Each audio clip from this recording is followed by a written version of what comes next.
आमतौर पर हम सुनते हैं कि हड्डियों के बीच में गैप आ गया है। एक्चुअल में गैप होता क्या है? जब भी हम डॉक्टर के पास जाते हैं, ऑर्थोपेडिक सर्जन के पास या नसों वाले डॉक्टर के पास, तो कई बार एक्सरे देखा जाता है या एमआरआई वगैरह जो भी डायग्नोस्टिक प्रोसीजर होते हैं, उसमें जब देखते हैं और पेशेंट को बताया जाता है कि आपके हड्डियों में गैप आ गया है। सामान्यतः डॉक्टर उतना वहाँ पर नहीं समझा पाते या उनके पास हो सकता है समय की कमी हो, तो एक कॉमन भाषा में समझाने के लिए उनको डीप न समझा के ये बोल दिया जाता है कि गैप आ गया है। तो क्या ये सच में गैप आने की वजह सही है? तो यहाँ पे हम देखेंगे कि आखिर होता क्या है, गैप क्या होती है।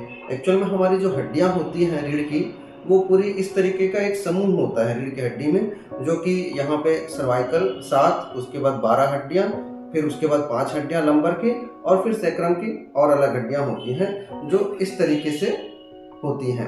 अब हमको ये देखना है कि हर हड्डियों के बीच में जो रीढ़ की हड्डी हमारी है, जैसे कि यहाँ पे आप देख सकते हैं पूरी ऊपर से नीचे तक, यहाँ पे बेसिकली जो सबसे कॉमन जो स्लिप डिस्क की प्रॉब्लम आती है, जिसको जब सामान्य भाषा में डिस्क बल्ज कहा जाता है, और ज़्यादा सामान्य भाषा में लोगों को समझाने के लिए कहा जाता है कि डिस्क मतलब हड्डियों के बीच में गैप कम हो गया है।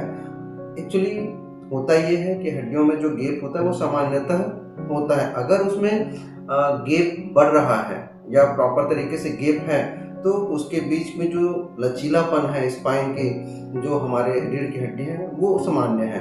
अगर उसकी गैप कम हुई, तब ये जो नसें दिख रही है आपको, ये पीले रंग की नसें जो दिख रही है दोनों साइड से जो निकलती हैं, वहाँ पे हमारी पूरी बॉडी पे सप्लाई होती है और हमारा बॉडी उस तरीके से प्रॉपर फंक्शन करता है, काम करता है।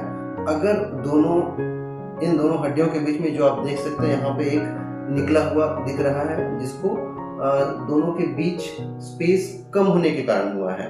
स्पेस कम होने से क्या होता है, जो गद्दी बीच में दिख रही है जो जर्क से हमें बचाती है, वो पिचकता है। पिचकने के कारण अंदर का जो मटेरियल रहता है, न्यूक्लियस और एन्युलस कहलाता है, तो अंदर का जो न्यूक्लियस पार्ट है वो बाहर निकलने लग जाता है।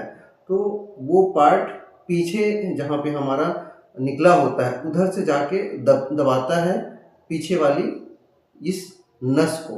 अब ये नस जब दबती है तो वहाँ हमारी जो सियाटिक, जो पीछे नसें जाती हैं नीचे पैर के पीछे, वो सियाटिक नर्व दबने लगता है, या जहाँ पर जो चीज़ न्यूक्लियस है वो दबता है, उसके कारण जो नसें दबती है वहाँ के ऑर्गन पे सप्लाई कम होने लगता है।